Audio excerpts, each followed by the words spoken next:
Qual professora conseguiu perder o respeito de todo mundo em um único dia? Eu estava no meio da prova estadual de espanhol quando meu celular tocou. Era do hospital de cuidados paliativos onde minha mãe estava internada. Sua mãe está piorando rápido. Talvez só tenha mais uns 30 minutos, com sorte. O hospital ficava a 20 minutos andando. 10 se eu corresse. A senhorita Wexler nem olhou para mim. Só falou, celular desligado durante a prova estadual. Se não é reprovação automática. Não, você não está entendendo. Minha mãe está morrendo. Já faz meses que ela está assim, lembra? Que coincidência logo hoje no dia da prova. Ela arrancou meu celular da mão e trancou na gaveta da mesa. Faltavam 28 minutos. Minha melhor amiga, Isabela, levantou de repente. Deixa ele ir, por favor. Mas a senhorita Wexler se pôs na porta como uma barreira. Quem ajudar ele a sair vai responder por fraude acadêmica. Vai meu celular piscando por baixo da mesa. Por favor, venha rápido, não falta muito. Foi aí que a voz do diretor saiu pelo alto-falante. Favor encaminhar Art Smith para a diretoria, retirada de emergência da família. Meu coração quase saiu pela boca. Mas a senhorita Wexler foi até o interfone e respondeu. O hospital acabou de ligar de novo, foi engano. O aluno está fazendo a prova normalmente. Ela olhou para mim com cara de pedra. Não se preocupe, aposto que sua mãe já está acostumada com você decepcionando ela. Aquilo bateu como um soco. Senti alguma coisa se partindo dentro do peito. Faltava o ar. Eu sabia que estava começando a ter uma crise de pânico. 18 minutos. Do nada, o menino quieto que vive mudando de família se levantou. A mãe dele foi a única adulta que lembrou do meu aniversário. O bolo que ela fez foi o único bolo de aniversário que já tive. Por favor, deixa ele se despedir. Sente-se, Anthony. O rosto dele desmoronou, mas ele obedeceu. A senhorita Wexler varreu a sala com um olhar, desafiando alguém a falar mais alguma coisa. Sabe o que eu acho? Virou para mim com um sorriso cruel. Aposto que ela nem está doente, deve só querer atenção igual a você. Ela mexeu no termostato. Modo de abrigo de emergência ativado. As trancas soaram. Ficamos presos. 15 minutos. Ainda dava tempo se ocorresse tudo. Meu peito parecia esmagado, o coração aos pedaços. Ele tá tendo uma crise de pânico! Alguém gritou. A Maya, aluna com necessidades especiais, chorava. Uau, Winnie! Todo mundo ria da minha gagueira. A mãe dele me ensinou exercícios de respiração, todo santo dia, de graça. A senhorita Wexler ficou de pé. Talvez se o Art passasse menos tempo visitando ela e mais tempo estudando, não precisava inventar emergência. Meu relógio vibrou. Alerta do monitor cardíaco da minha mãe. Os sinais estavam caindo. 12 minutos. Se eu corresse, ainda dava. Já estava de joelhos, ofegante. Por favor, ela está morrendo. O telefone da sala tocou. Alô, é do colégio Art Smith? A mãe dele está... Beep. A senhorita Wexler arrancou o fio do telefone. Engraçado como o hospital sempre sabe a hora exata da prova. Ellie, a menina cheia de hematomas, levantou tremendo. Ela me ouviu quando ninguém mais ouvia. Salvou minha vida. Não fingiria, por favor. A senhorita Wexler me lançou um olhar venenoso. Pois é, essa é a mãe que me fez levar a advertência mês passado. Isso aqui é só o destino devolvendo. De nada. 8 minutos. Minhas pernas falharam. Eu me arrastei para a porta. Aí a Ashley, a perfeita, nota máxima, que nunca tinha levado advertência, subiu na mesa. Preciso confessar uma coisa. A senhorita Wexler se virou surpresa. Ashley, o que você... Eu colei em todas as provas, roubei os gabaritos, invadi seu computador. O quê? Olha lá, tá tudo no seu computador. A senhorita largou a porta e começou a digitar a senha, desesperada. Ashley veio até mim e puxou meu braço, pela janela. Agora, a sala virou um pandemônio. Mesas batendo, gritos, alunos inventando confissões. Peguei uma cadeira, mãos tremendo, quebrei o vidro, pulei, cortei as mãos, caí já correndo. 6 minutos. Corri como nunca, o peito queimando, o coração se partindo a cada passada. Arrombei a porta do hospital. Quarto 119. Minha mãe parecia tão frágil na cama, pele quase transparente. Entrei esbaforido, sangue escorrendo das mãos, e ela abriu os olhos devagar. Mãe, eu te amo tanto, me desculpa, eu... Ela apertou minha mão, juntando as últimas forças. Os lábios dela se mexeram de novo. Cheguei mais perto.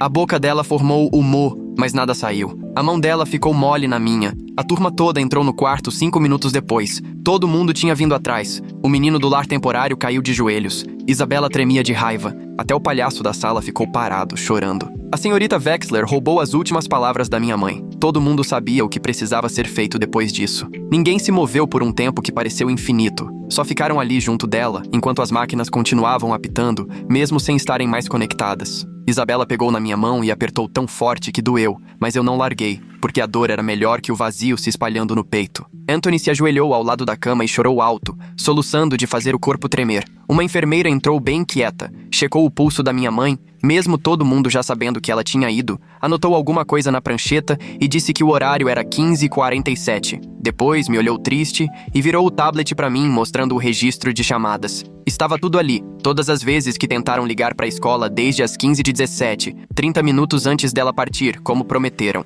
O horário ficou gravado em mim como uma cicatriz, porque a senhorita Wexler sabia exatamente quanto tempo eu tinha quando trancou aquela porta. Meu celular começou a vibrar no bolso. Quando olhei, tinham 12 mensagens de gente da escola, quase todas avisando que o zelador achou a janela quebrada e já tinha chamado o policial Webb, que estava indo investigar. O peito apertou de novo, mas agora não era medo, era outra coisa, mais fria e dura, que fazia minhas mãos tremerem por outro motivo. Isabela pegou meu celular e começou a tirar print de tudo. As mensagens, os horários, até as chamadas perdidas do hospital que apareceram depois que a senhorita Wexler tomou meu celular. Mais colegas começaram a chegar no hospital. Primeiro eram só algumas pessoas. Depois foi juntando mais gente até o corredor ao lado do quarto da minha mãe ficar lotado. Uns choravam baixinho, outros só ficavam ali parados, meio em choque, e alguém chegou a dizer o nome da senhorita Wexler com tanta raiva que me deu até um arrepio. O Anthony não saiu do lado da cama nem por um segundo, continuava sussurrando "obrigado" para minha mãe, como se ela ainda pudesse ouvir. Meu celular tocou com o nome da Amy Gordon na tela, mas eu não tinha condição nenhuma de falar com alguém da escola naquela hora, e deixei tocar até cair na caixa postal. Ela deixou uma mensagem super polida e profissional, dizendo que soube do que aconteceu e queria ajudar, mas dava para sentir um tom diferente na voz dela, talvez uma certa culpa, talvez preocupação com o que isso ia causar na escola. Eu tinha a sensação de que tudo estava passando rápido demais e, ao mesmo tempo, não andava, como se eu estivesse debaixo d'água vendo a vida continuar lá em cima. O diretor ligou logo depois e falou pelo viva voz com aquela voz controlada, bem cuidadosa, pedindo para eu ir lá no dia seguinte para dar um depoimento sobre o ocorrido. O jeito que ele disse "ocorrido", em vez de falar o que realmente aconteceu, me deixou com uma raiva esquisita e vontade de tacar o celular na parede. Mas a Isabela foi mais rápida e pegou antes de eu fazer besteira, porque sabia que depois eu ia precisar das mensagens como prova e podia me arrepender. Ficamos mais uma hora no hospice enquanto as pessoas vinham e iam, umas trazendo flores compradas na lojinha do térreo, outras só parando, sem saber o que dizer ou fazer. Quando finalmente saímos e atravessamos o estacionamento,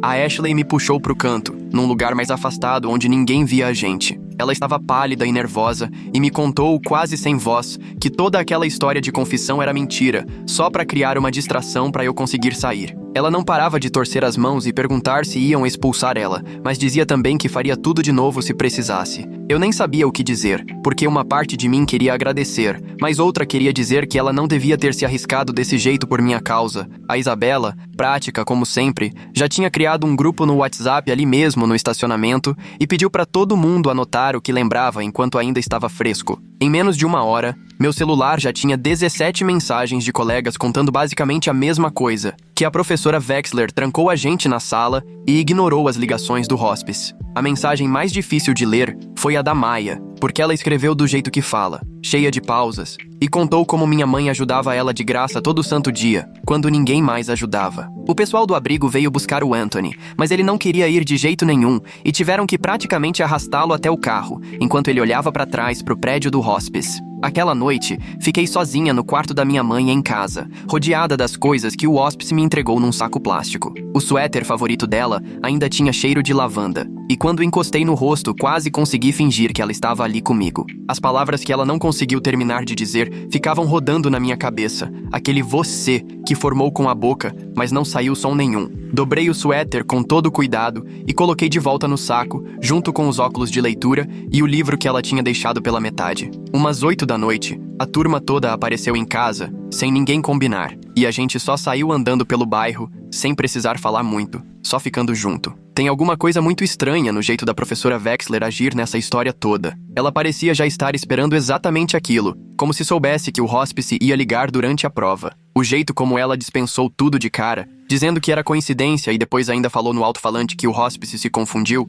me faz pensar se não tem algo a mais por trás das atitudes dela. Os vizinhos saíram para ver a gente passando e alguns conheciam minha mãe de anos ajudando as crianças do bairro. A dona Becker, da rua de baixo, apareceu com uma travessa coberta de papel alumínio. Não falou nada, só me abraçou forte e acabei chorando de novo, mesmo achando que não tinha mais lágrimas. Quando voltei pra dentro, o celular estava uma loucura de notificações, e quando fui olhar, já tinham umas 50 mensagens de alunos da escola. A Isabela passou a tarde toda me mandando prints de gente postando sobre o que aconteceu no Instagram e TikTok. E os comentários estavam fora de controle. Tinha gente chamando a professora Wexler de monstro, falando que ela devia ser presa. E outros dizendo que a gente inventou tudo só pra chamar atenção. A Isabela ficou acordada tentando responder e botar ordem, porque até alunos que nem estavam na sala começaram a inventar coisa que nunca aconteceu. No meu e-mail tinha uma mensagem de uma tal de Ivete Mendoza, dizendo que era investigadora do distrito e queria marcar uma entrevista comigo no dia seguinte sobre o caso. O jeito formal dela escrever só deixou tudo mais pesado, e já encaminhei para Isabela, que nessa altura já estava virando minha gerente de crise. Logo em seguida chegou outro e-mail da banca de exames, avisando que nossa prova estadual de espanhol tinha sido cancelada por causa da evacuação, e todo mundo ia entrar na investigação. Parecia que meu futuro estava desmoronando junto com o resto, e eu já nem conseguia pensar em inscrição para a faculdade. O telefone tocou de novo, e era o policial Webb, da delegacia, dizendo que eu tinha que ir lá depor sobre a janela quebrada e os danos à escola. O jeito que ele falou parecia que eu era criminosa, e não uma filha tentando ver a mãe pela última vez, e minhas mãos começaram a tremer de novo. A Isabela me ligou logo depois contando que a Amy Gordon tinha entrado em contato sobre o depoimento escrito da Ellie e explicou que, por lei, era obrigada a denunciar qualquer suspeita de maus tratos ao conselho tutelar. Todo mundo já sabia dos problemas da Ellie em casa, pelos hematomas, mas ver isso virar uma coisa oficial me fez sentir ainda mais culpada por não ter prestado atenção antes, porque minha mãe teria percebido na hora. Mais tarde, precisei sentar na mesa da cozinha com toda a papelada do hóspice e assinar um monte de formulários, com a hora oficial da morte em preto ali me encarando. A conselheira do hóspice foi super gentil e confirmou que estavam registradas as 2 ligações para a escola, provando que a gente não inventou nada. Mas, sinceramente, isso não ajudou em nada. No dia seguinte, precisei voltar para a escola e, no lugar da professora Wexler, tinha uma substituta sentada na mesa, visivelmente desconfortável, enquanto a sala inteira cochichava sobre o que tinha rolado. Andar pelos corredores foi péssimo, porque eu realmente não sabia se as pessoas olhavam para mim com pena ou se só estavam curiosas para ver quem era a menina da história que tinha viralizado. Passei o dia de cabeça baixa, tentando sobreviver a cada aula sem desmoronar de novo. A Amy Gordon juntou todo o nosso grupo na sala dela no terceiro tempo para um momento que ela chamou de encontro de acolhimento. E até o Anthony, que quase nunca fala, soltou umas frases inteiras, coisa rara de ver. Ele contou pra gente que a mãe foi a única adulta que realmente fez ele se sentir importante e que ela lembrava de detalhes sobre a vida dele que nem os pais adotivos sabiam. No fim, estava todo mundo chorando, principalmente depois que a Maya falou sobre como a mãe ajudava ela com a gagueira todos os dias depois da aula, sem nunca pedir nada em troca. Já na quarta aula, o diretor reuniu todo mundo numa assembleia para comentar o incidente do dia anterior e passar as orientações de emergência, mas em nenhum momento falou sobre a morte da mãe, nem que a senhorita Wexler tinha trancado a gente. O jeito que ele se expressou, todo formal e impessoal, como se tudo não tivesse passado de um simulado que deu errado, me deu tanta raiva que precisei sair do auditório antes de fazer alguma besteira. Na hora do almoço, fui para a biblioteca e usei o computador de lá para registrar uma reclamação formal no site do distrito, com a Isabela me ajudando a organizar tudo direitinho, com horários e detalhes bem certinhos. A Ashley chegou e acrescentou a parte dela, contando sobre a confissão falsa que fez para distrair a senhorita Wexler e ainda assumiu toda a responsabilidade por ter mentido sobre colar, mesmo tendo feito isso só para me ajudar. A bibliotecária ficou observando a gente, já que estávamos todos em volta do mesmo computador, mas não falou nada quando percebeu que estávamos chorando. Naquela tarde, começaram a aparecer mais alunos com histórias próprias sobre a senhorita Wexler e as crueldades que ela praticava há anos, só que ninguém nunca tinha tido coragem de denunciar. Teve uma menina que contou que a Wexler obrigou ela a fazer prova no dia seguinte que o cachorro dela morreu, ainda falou que animal nem tem alma, então não adiantava ficar triste. Outro garoto disse que a professora não deixou ele ligar pro pai durante uma crise de asma, achando que ele estava fingindo. As histórias não paravam de chegar, e a Isabela foi anotando tudo num Google Doc enorme, que depois ela compartilhou com a Amy Gordon e com o investigador do distrito. Mais tarde, meu pai finalmente chegou de viagem, e quando viu o tanto de mensagens e ligações perdidas, ficou arrasado. Ele repetia que deveria ter estado aqui, que a mãe nunca ia perdoar ele por ter ficado longe nos últimos momentos, mas eu tentei explicar que não era culpa dele, que ninguém podia prever que ia acontecer tudo tão rápido. A gente se sentou na cozinha para revisar todos os e-mails e documentos. E meu pai ficou muito calado quando leu sobre a denúncia que a mãe tinha feito contra a senhorita Wexler no mês passado. Ele me contou que a mãe tinha denunciado a professora porque ela deixou um aluno com necessidades especiais de castigo sentado no canto da sala por 1 hora e o diretor só disse que era mal entendido. Aí tudo fez sentido. A Wexler estava sendo cruel com a gente porque queria se vingar da nossa família. No dia seguinte, saindo da escola, uma mulher com um crachá de imprensa me abordou no estacionamento. Ela disse que se chamava Zelda Vasquez e estava investigando casos de professores que abusam do poder. Mostrou uma pasta cheia de reportagens que já tinha feito sobre outros casos e perguntou se eu toparia contar minha versão da história. Eu disse que precisava pensar, porque tudo ainda estava muito recente e eu não sabia se queria expor isso agora. Ela me deu o cartão dela e disse que esperava meu contato para conversar quando eu me sentisse pronto. Voltando para dentro da escola, vi a Ashley saindo da sala do diretor com o rosto inchado de tanto chorar. Ela me contou que estavam ameaçando colocar desonestidade acadêmica no histórico dela, mesmo ela tendo admitido que tinha mentido só para me ajudar. O diretor disse que não importava a intenção, que ela tinha atrapalhado uma prova estadual e feito acusações falsas de invasão ao sistema da escola. Aquilo me deixou enjoado,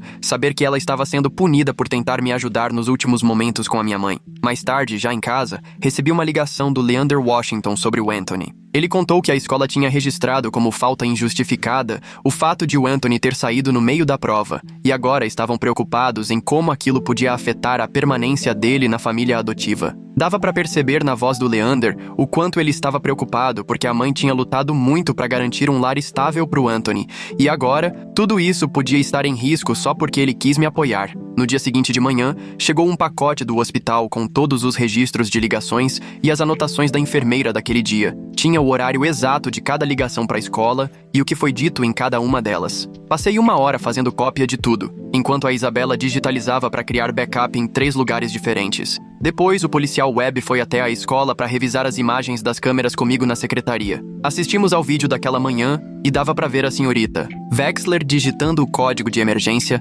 logo depois do anúncio do diretor no interfone. O sistema foi ativado exatamente 17 segundos após receber a ordem de me mandar para a secretaria, porque era um caso de emergência. Até o Webb ficou desconfortável assistindo, balançando a cabeça enquanto anotava tudo. No dia seguinte, vi uma mulher de terno levando a Ellie para a sala da orientadora, e depois descobri que ela era do conselho tutelar. A Amy me contou depois do almoço que encontraram sinais sérios de problemas na casa da Ellie e que iam abrir uma investigação. A mãe sempre se preocupou com ela por causa dos hematomas, e agora, tudo o que eu queria era que ela estivesse aqui para ajudar a Ellie a superar isso. 2 dias depois, fui chamado na sede do distrito para uma entrevista com a Ivete Mendoza, do conselho escolar. A entrevista parecia mais um interrogatório sobre a prova do que sobre o que a senhorita Wexler tinha feito comigo. Ela só queria saber se alguém usou o celular durante o teste, se as provas ficaram seguras o tempo todo e se tinha como alguém ter tirado foto das questões ou passado respostas enquanto tudo acontecia. Foi naquele momento que percebi que, para o distrito,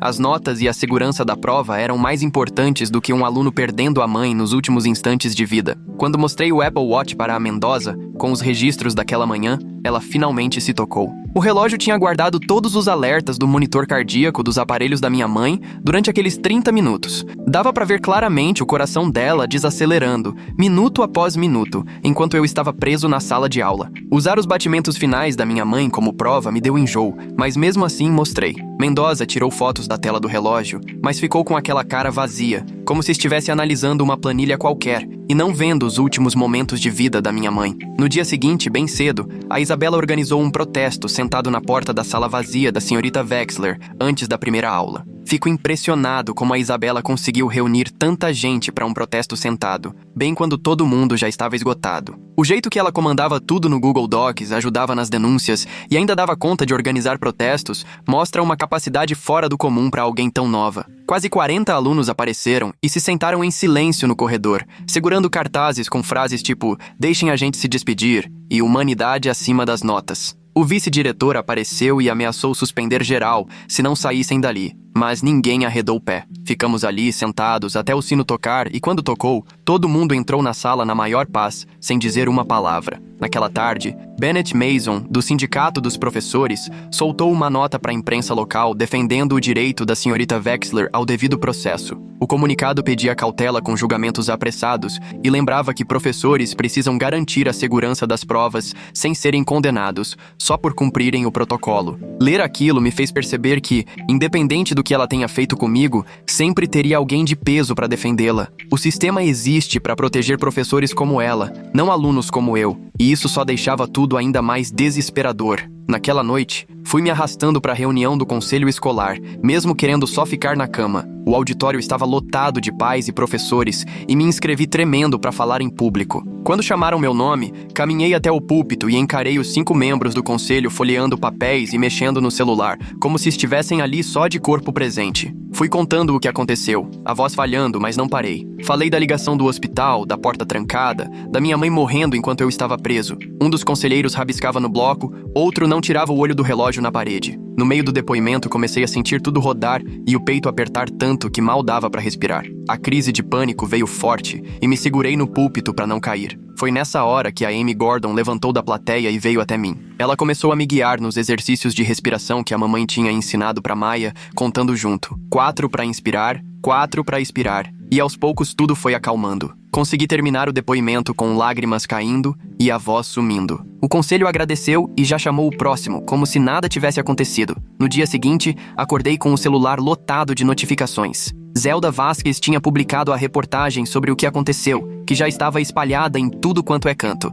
tanto online quanto no jornal da cidade. Os comentários viraram campo de batalha. Uns dizendo que a gente era mimado e não respeitava professores, outros compartilhando histórias ruins com a Wexler. Isabela estava salvando prints dos piores comentários numa pasta chamada Provas. Alguns pais diziam que era só seguir as regras, outros afirmavam que nenhuma regra justificava o que aconteceu comigo. O debate ficou tão acalorado que o jornal até precisou bloquear os comentários. Meu e-mail apitou com uma mensagem da banca de provas sobre remarcar meu exame. Só tinha vaga no mesmo dia do velório da minha mãe, dali a 3 dias. Respondi explicando, e eles disseram que eu até poderia fazer no mês seguinte, mas isso podia prejudicar minha inscrição na faculdade, já que as notas iam sair tarde demais. Parecia que toda escolha era um castigo por eu ter tentado me despedir da minha mãe. A mãe da Isabela descobriu que eu estava cuidando de tudo do enterro sozinho, e sem avisar, criou uma vaquinha online. Escreveu sobre como a mamãe ajudou tantas famílias ao longo dos anos e que agora era a hora de ajudar o filho dela. Em 6 horas, ela juntou R$8.000 com doações de famílias que a mamãe atendeu de graça e de crianças que ela alimentou quando os pais não podiam pagar o almoço. Fiquei agradecido, mas ao mesmo tempo me senti um caso de caridade e odiei que todo mundo soubesse que eu nem tinha dinheiro para enterrar minha própria mãe. Ashley enviou uma declaração formal para a Secretaria de Educação, explicando que tinha inventado a história de invadir o computador da Wexler. Anexou prints das notas de verdade, mostrando que nunca precisou colar, e contou que só inventou aquilo para criar uma distração e eu poder sair da sala. Os pais dela ficaram tão furiosos que deixaram ela de castigo 1 mês e ainda tiraram o carro. Chegou uma carta do policial web dizendo que eu tinha que pagar R$200 pelo vidro quebrado ou fazer 20 horas de serviço comunitário. Saber que eu estava sendo punido por quebrar uma janela só para ver minha mãe doente me deixou tão revoltado que joguei a carta longe. A mãe da Isabela disse que ia me ajudar a lutar contra isso, mas eu já estava cansado demais para me importar. Naquela noite, mexendo nas coisas da mamãe, encontrei uma mensagem de voz antiga no celular de 2 semanas atrás que nunca tinha apagado. Ela me lembrava de uma consulta no dentista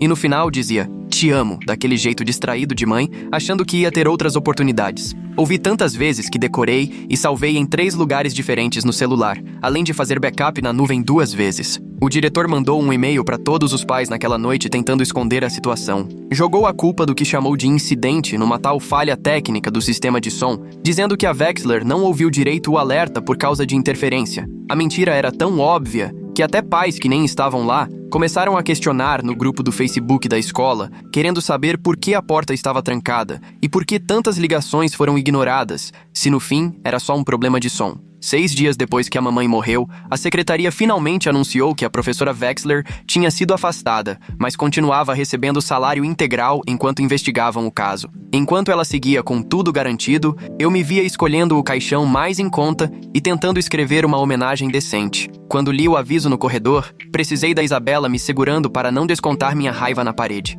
Os outros alunos estavam tão revoltados quanto eu. A gente ficou ali parado, em silêncio, porque não havia nada que pudesse melhorar aquela situação. 2 dias depois, recebi um e-mail de um endereço estranho com um PDF anexado, trazendo 3 denúncias diferentes contra a Wexler dos últimos 5 anos. Cada uma relatava absurdos que me deixaram enjoado. Ela trancando um aluno diabético na sala durante uma emergência médica, proibindo uma menina de ligar para a mãe antes de uma cirurgia. E o fim de todas era sempre igual: arquivadas por falta de prova, ou ela sendo mandada para um curso de reciclagem que, pelo visto, não serviu para nada. Encostei o celular, passando mal de raiva, pensando que minha mãe morreu à toa, e essa mulher repetia a mesma coisa fazia anos. Na manhã seguinte, a Amy Gordon bateu na minha porta, nervosa, com uma pasta na mão. Ela trabalhava no conselho tutelar e queria minha ajuda com o caso da Ellie, porque minha mãe já tinha contado algumas coisas para ela. Agora, depois de tudo, a Ellie estava numa família acolhedora de emergência, já que o que acontecia em casa finalmente veio à tona. Amy pediu que eu escrevesse tudo que lembrava do que a mamãe tinha dito sobre a Ellie,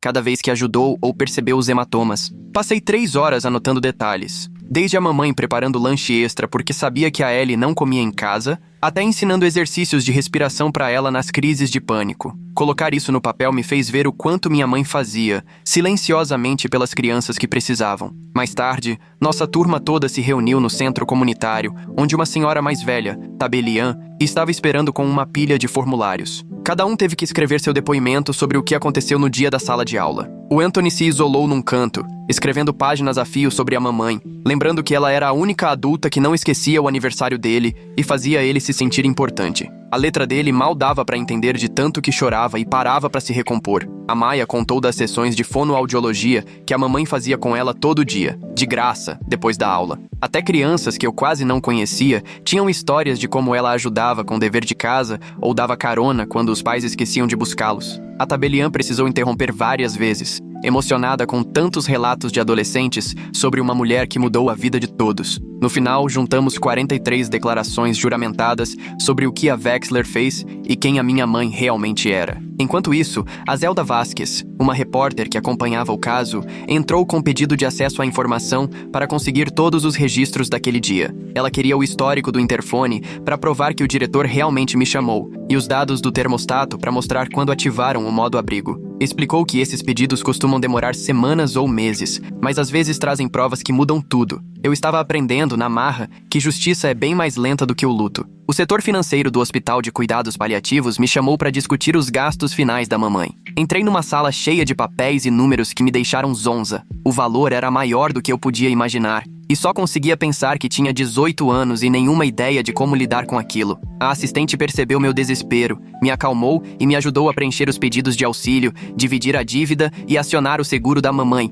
que quase não cobria nada. Ela me explicou como montar um plano de pagamento para o resto. Saí de lá me sentindo engolida por responsabilidades de adulto que eu nem sabia como começar a encarar, enquanto a dona Wexler provavelmente estava em casa vendo TV. No dia seguinte, o Leander Washington, um dos pais acolhedores com quem a mamãe trabalhava, levou o Anthony lá em casa. Passamos a tarde mexendo numa caixa de fotos que a mamãe guardava de todos os bolos que fez para crianças acolhidas ao longo dos anos. O Anthony achou a foto do bolo dele do ano passado, todo caprichado, com tema de super-herói e o nome dele escrito no glacê. Enquanto a dona Wexler recebia salário, esse menino escolhia caixão simples? Tenho quase certeza de que o distrito já sabia das denúncias antigas, só escondeu tudo até a situação ficar pública demais para ignorar. O Anthony segurava a foto como se fosse um tesouro, repetindo que foi o primeiro bolo de aniversário feito só para ele. O Leander contou que nos últimos 10 anos, a mamãe fez bolo para 37 crianças acolhidas, sem nunca cobrar um centavo. Choramos juntos, e parecia certo chorar por alguém que amou tanto a gente.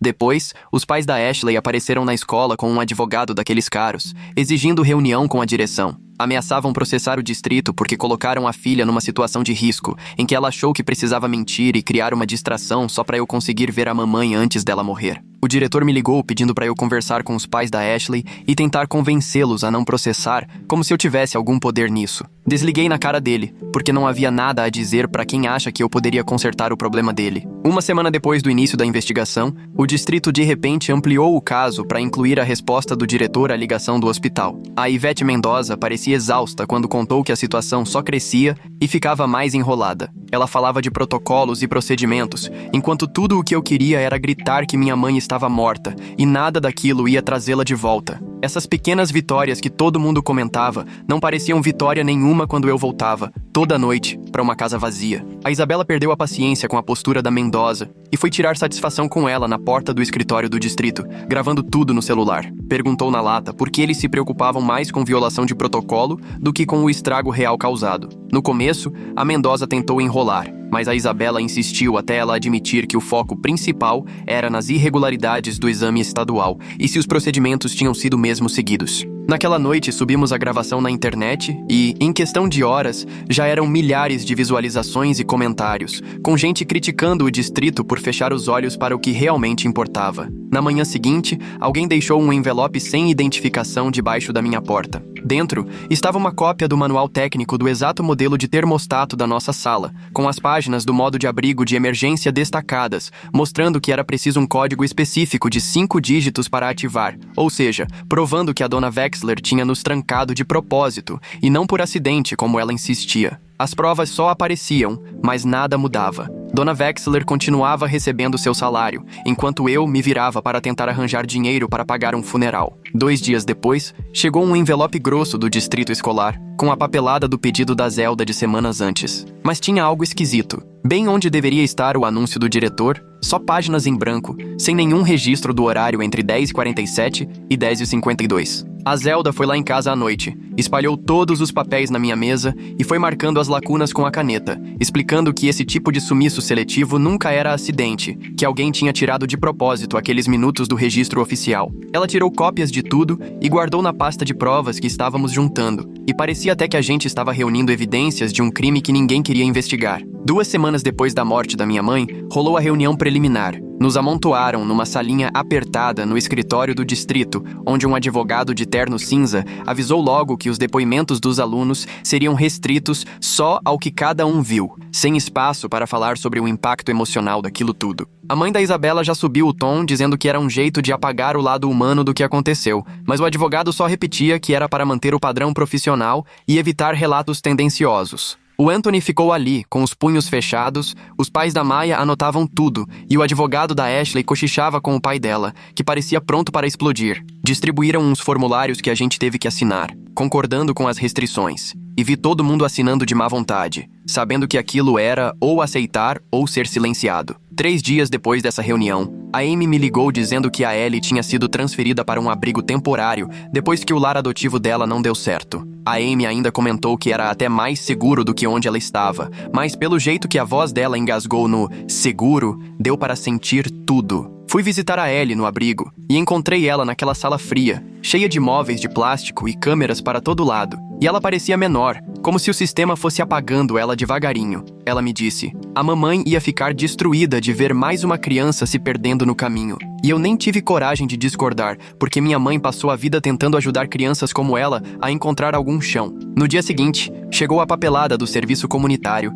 pedindo minha assinatura para confirmar 20 horas de trabalho voluntário na escola, por causa da janela que quebrei tentando salvar minha mãe. O policial Webb apareceu lá em casa para testemunhar a assinatura e pelo menos teve a decência de ficar sem graça quando viu eu assinando, aceitando trabalhar de graça no mesmo lugar que tirou minha mãe de mim. Ele ainda murmurou que só estava seguindo o protocolo, mas nós dois sabíamos bem que aquilo era só o sistema se protegendo, transformando a vítima em culpada. O enterro da minha mãe foi 4 dias depois, naquela capelinha simples que ela gostava. E mesmo sem dinheiro para muita coisa, toda a turma apareceu, lotando tudo, gente até em pé. O Anthony leu um poema sobre bolos de aniversário e segundas chances, com a voz tremendo, e a Maya conseguiu cantar o hino favorito da minha mãe, mesmo tropeçando mais em cada verso. Até alunos que mal conheciam a minha mãe foram prestar homenagem, e eu vi rostos do corredor que nunca falaram comigo, mas sabiam de algum jeito o quanto ela significava para a escola. A professora Wexler nem deu as caras, o que foi até melhor, porque a Isabela estava pronta para brigar com quem tentasse defender o que houve.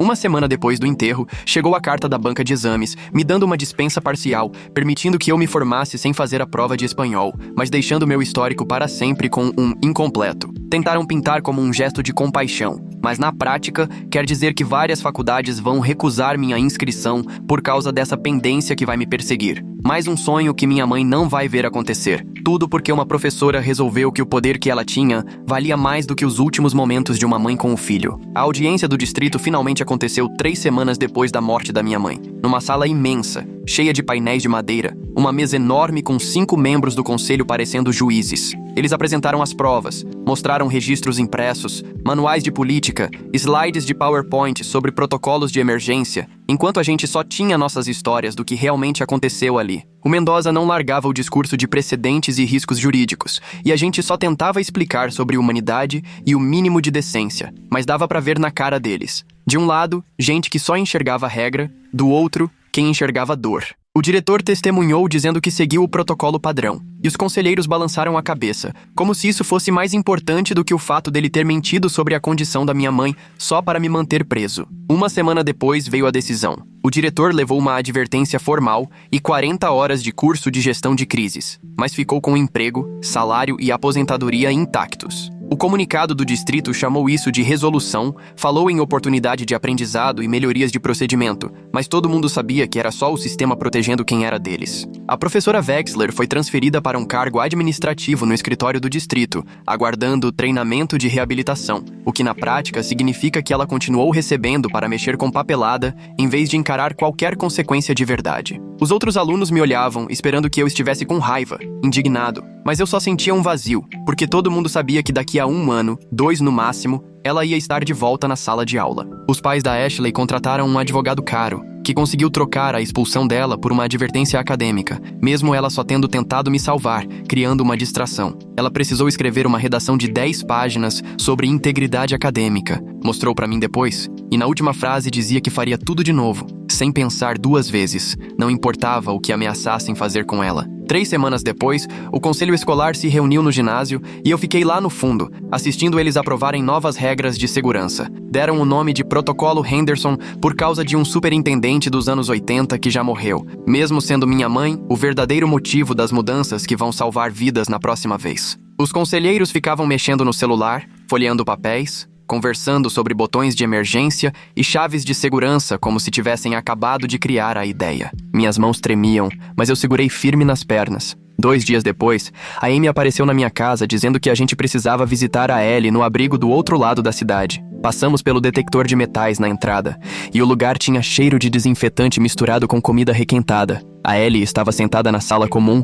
cheia de cadeiras de plástico e uma TV ligada num desenho animado que ninguém assistia. Ela parecia menor, mas os hematomas já tinham sumido, e ela até sorriu quando viu a gente chegando. Ela me contou. Sua mãe me trazia sanduíche depois da aula quando meu pai esquecia de comprar comida de novo. Falou que o abrigo era melhor porque lá ninguém batia nela e tinha 3 refeições por dia. Nós duas sabíamos que prometemos manter contato, mas era quase certo que não ia acontecer, porque é assim que a vida é. Na manhã seguinte, a matéria da Zelda saiu em 3 sites de notícia e meu celular não parava de tocar com notificações. Um monte de gente que eu nem conhecia me chamando de mimada, dizendo que traumatizei uma professora que só estava fazendo o trabalho dela. Alguém achou meu Instagram e postou prints de mim sorrindo numa festa 2 semanas depois que minha mãe morreu, como se sentir saudade fosse nunca mais poder sorrir. A Isabela foi lá em casa e a gente passou horas bloqueando e denunciando ameaças, mas elas chegavam mais rápido do que a gente conseguia apagar. Nossa, escolheram um nome curioso para esse protocolo Henderson. Por que homenagear alguém dos anos 80